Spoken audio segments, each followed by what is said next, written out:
Retournons au 12e chapitre du livre de l'Exode où la Pâque fut instituée et établie pour la première fois, afin de voir exactement ce qu'elle signifiait.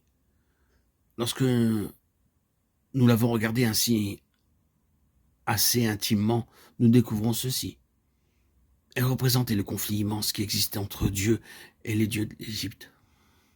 Dieu exprima tout cela lorsqu'il dit que cette nuit-là, il allait achever et accomplir son jugement, non seulement sur les Égyptiens, mais sur les dieux des Égyptiens. Les 9 jugements qui avaient précédé avaient été déclarés être contre les dieux des Égyptiens, et nous ne comprenons pas ces plaies à moins de reconnaître ce facteur. S'il était nécessaire, nous pourrions voir comment chaque jugement avait une relation avec les dieux de l'Égypte. Simplement un exemple, la grenouille était une chose sacrée en Égypte. Elle était adorée comme représentant un dieu, et Dieu tourna leur Dieu même contre eux en jugement. Il en fut ainsi de chaque jugement. Ils adoraient le soleil, ainsi Dieu l'effaça. Et tout est rassemblé et consommé en cette nuit de la Pâque. Dieu va terminer cette querelle qu'il avait eue avec les Égyptiens à cause de leur Dieu. Il est un Dieu jaloux, et ils disent, tu n'auras point d'autre Dieu devant ma face, Exode 23. Cette table du Seigneur, ou la Sainte Seine, est l'un des plus grands traits de la transition entre l'ancien Israël et le nouvel Israël spirituel et céleste. Ce que la Pâque devait représenter dans l'ancien Israël est devenu vrai dans le nouvel Israël. C'est le cœur de la chose. Cette table du Seigneur signifie en premier lieu aucun compromis avec aucune chose qui soit contre Dieu. Il doit être le Seigneur, et le Seigneur lui seul. La seconde chose que nous devons remarquer, c'est le point central de toute cette institution. Les fils premiers-nés de tout ce qui est en Égypte. En ces jours-là et aujourd'hui encore, le premier-né représentait tous les autres. Il représentait toute la famille. Et si l'on touche au premier-né, l'on touche aux parents et à toute la famille. Tous les Égyptiens étaient ainsi représentés par leur premier-né. Et l'Éternel dit, je frapperai tous les premiers-nés de ce pays depuis des hommes jusqu'aux animaux. Exode 12, 12. Une autre sorte de premier-né qui n'était pas de Dieu devait être mise de côté pour faire place à ce que la lettre aux Hébreux appelle l'église des premiers-nés. Hébreux 12, 23. Un premier-né doit être enlevé pour faire place à l'autre premier-né. Ceux qui participent à juste titre à la table font partie de l'église des premiers-nés. Ce sont ceux qui sont nés de nouveau par l'Esprit de Dieu, et ils sont les compagnons de Christ.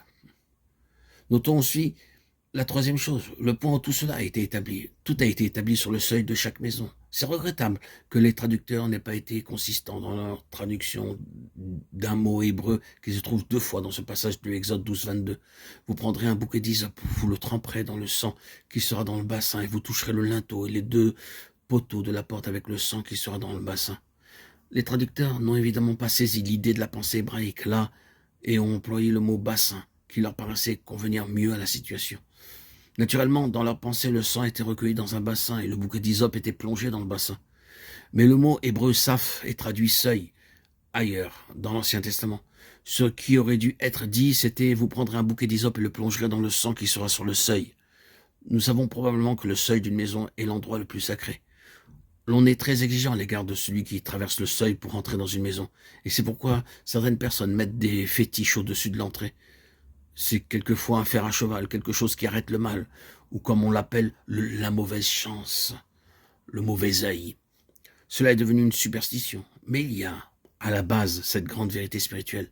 Il y a un seuil que Dieu regarde comme étant très sacré. Et derrière ce seuil où se trouve le sang, se trouvent ses propres compagnons.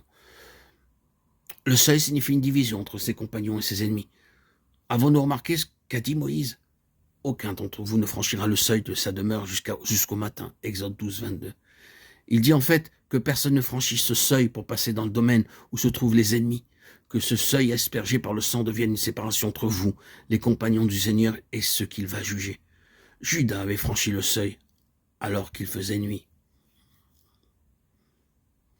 Je crois aujourd'hui même, dans le rite juif de la Pâque, arrivé à un point où le premier-né sortait et ouvrait la porte extérieure, la porte qui était près du seuil, puis il rentrait et mettait une chaise vide près de la table et une coupe vide sur la table.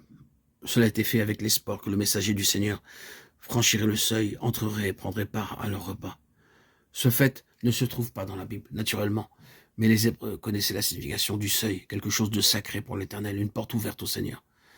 Judas franchit le seuil, et il rencontra le jugement de ce monde. Les compagnons de Jésus restèrent à l'intérieur cette nuit-là. Ils furent protégés par le sang précieux et sauvés de la mort.